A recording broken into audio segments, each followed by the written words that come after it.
Good afternoon, and welcome to this week's newsletter article, which is the message from the CEO, myself, Carol Fraser, CEO of C4 Talent.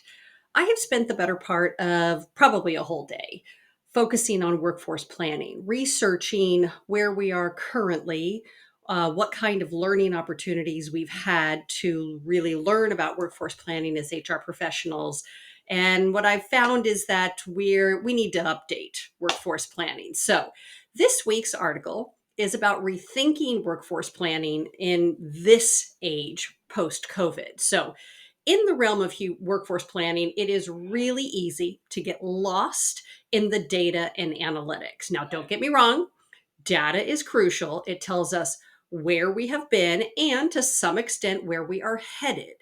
But as we navigate the ever evolving landscape of what we have here as human resources these days, it's becoming increasingly clear that the heart of effective planning lies not just in the numbers, but in understanding the people behind them.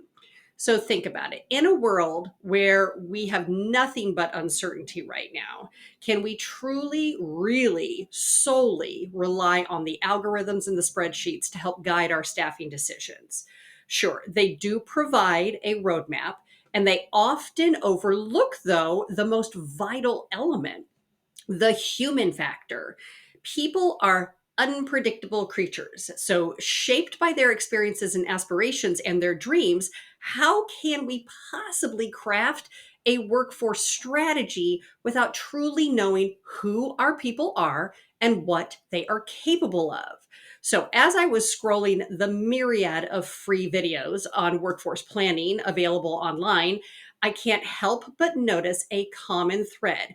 Many of these are relics from a pre COVID era, hyper focused on the analytics and metrics. But in today's labor market, where the unemployment rate sits at a historical low, we have to understand that we're faced with a new reality. It's not just about hiring talent, it's about building it, nurturing it, and empowering it to thrive. So, question: how do we adapt our workforce planning strategies to thrive in this human centric era? How do we navigate the complexities of a multi-generational workforce, each with its own unique sets of values and expectations? These are questions that we need to start thinking about. Consider this: with six generations coexisting in the workplace, each bringing its own perspectives and strengths, how do we create a culture that fosters collaboration and innovation across the age groups? How do we ensure that our workforce planning efforts are inclusive and equitable, accounting for the diverse needs of all of our employees? And let's not forget about the elephant in the room.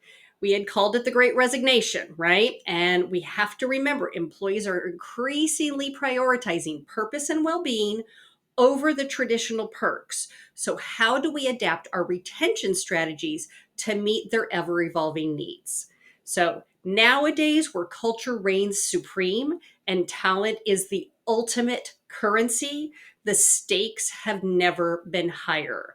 Companies that fail to prioritize workforce planning, that rely solely on surface level knowledge of their talent pool, they are destined to fall behind. They'll find themselves scrambling to fill gaps left by their poor planning while their competitors kind of surge ahead. So, my dear readers and listeners, for the journey toward effective workforce planning, we need to start with a single step: the willingness to embrace the human side of human resources. It's about tapping into the hearts and minds of our employees, understanding more deeply their hopes and fears and aspirations, and empowering them to reach their full potential. In the coming weeks, I will be putting lots of videos out around workforce planning, and we're going to delve deeper into the intricacies of the modern workforce planning. We're going to explore innovative strategies on how to attract, develop, and retain top talent in today's marketplace and in the changing landscape. And be on the lookout for some great things that are coming in June. Have a wonderful day. And remember, you are the heart of your organization as leaders and as human resources professionals. So stay the course, and I'm here to support you.